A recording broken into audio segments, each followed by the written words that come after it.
அண்மை பாராளுமன்ற உறுப்பினர் அர்ஜுனா ராமநாதன் காணி தொடர்பாக ஒரு பெண்ணை துப்பாக்கியை வைத்து மிரட்டின தொடர்பாக நீங்களே இதுவரை கருத்து தெரிவிக்கவில்லை. அது என்னென்னா, இப்போ அர்ஜுனா ராமநாதன் என்கின்ற பாராளுமன்ற உறுப்பினர் தனது தலைவராக ஒருவரை அடிக்கடி கடவுள் கடவுள் என்று சொல்லி கொண்டிருக்கின்றார். யாரை சொல்கிறார்? இந்த நாட்டில் 40 வருடங்கள் யுத்தம் ஒன்றுக்கு காரணமான இலங்கையில் உங்களுக்கு தெரியுமோ தெரியா செல்வி என்கின்ற தியாகராஜா செல்வநிதி என்கின்ற ஒரு கவிஞர் இருந்தார். யாழ் பல்கலைக்கழகத்தின் 3ஆம் ஆண்டு மாணவி, 3ஆம் வருட மாணவி செல்வி என்று அழைக்கப்பட்டவர். அவர் எழுதிய ஒரு கவிதைக்காக அந்த பெண்ணை இவர் தலைவர் என்று சொல்கின்ற பிரபாகரனின் நாட்கள் சுட்டு கொன்றார்கள். அந்த கவிதை ராமனாக நான் நினைத்தவர் ராமனாக மாறி என்னை சிறைப்பிடித்தார் என்கின்றதான் அந்த கவிதை. அப்போ கவிதை எழுதியதற்காக கொலை செய்த ஒரு நபரைத்தான் ராமநாதன் அர்ஜுனா தனது தலைவர் என்று சொல்கின்றார். அப்போ தலைவர் காட்டிய வழியில் ஒரு காணி பிரச்சனை, ஒரு ஒரு ஒரு ஒரு என்ன பவுண்டரி, ஒரு எல்லை பிரச்சனை உண்டு, ஒரு படல பிரச்சனை.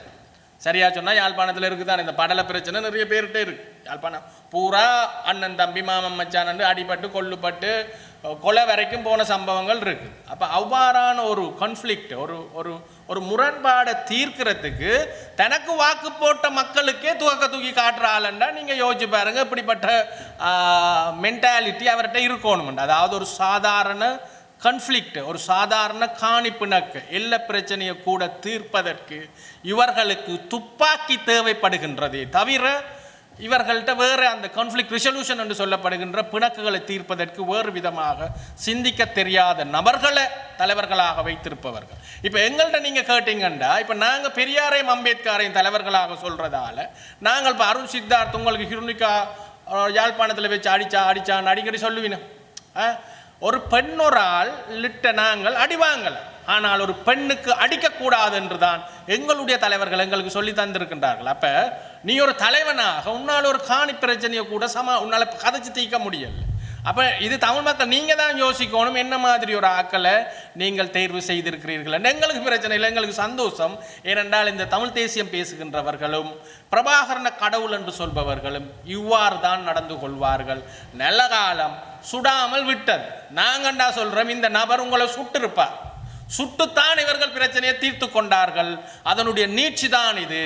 சுடாம அமைதியாக இருந்து பேசக்கூடியவர்கள் இவர்கள். ஒரு பெண், நீங்க ஒரு பெண்ணை, ஒரு ஆண் சக பெண்களை, இந்த உலகத்தில் வாழ்கின்ற சக பெண்களை எவ்வாறு மரியாதைக்குட்படுத்துகின்றார், எவ்வாறு மரியாதை செலுத்துகின்றார் என்பது உலகத்தில் ஏனையவர்களுக்கு புரிய வைக்கும். அவர் எவ்வாறான ஒரு பெண்ணுக்கு பிறந்திருப்பார் என்று, அவரை பெற்ற பெண் எவ்வாறானவராக இருப்பார் என்பதற்கு அத்தாட்சி அவர் ஏனைய பெண்களுடன் எவ்வாறு நடந்து கொள்கிறார் என்றது.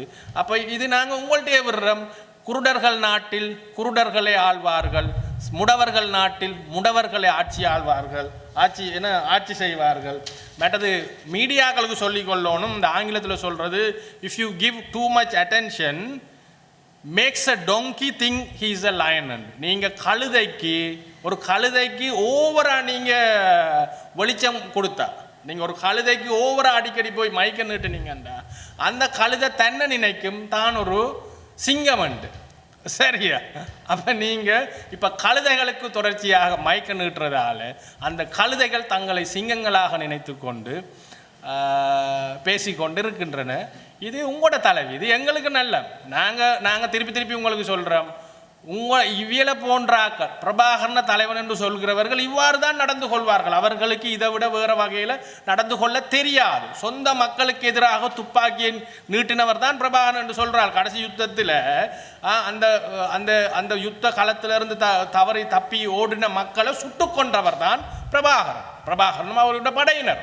ஆகவே எங்களுக்கு வியப்பில்லை, அர்ஜுனா ராமநாதன் தனக்கு வாக்கு போட்ட மக்களையே சுட்டு கொன்றாலும் கொல்லக்கூடியவர். நல்ல காலம் நீதிமன்றம் அந்த துப்பாக்கியை தனது சான்று பொருளாக கைப்பற்றி இருக்கிறதால நீங்கள் தப்புனீங்கன்னு தான் எங்களுக்கு சொல்லலாம். என்ன கேட்டால், அர்ஜுனா ராமநாதன் மேலும் மேலும் இந்த அரசியலில் இருக்க வேண்டிய ஒரு நபர் இருந்தால்தான் உங்களுக்கு விளங்கும் இந்த தமிழ் தேசியம் எவ்வாறானவர்களை உருவாக்கி இருக்குதுண்டு.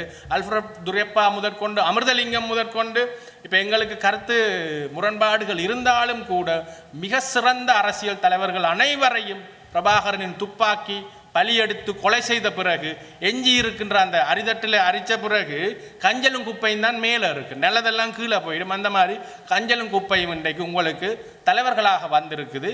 இது நீங்களாகவே உருவாக்கி கொண்டது. ஆகவே இதை நீங்கள் அனுபவிச்சு தான் ஆக வேண்டும். நன்றி, வணக்கம்.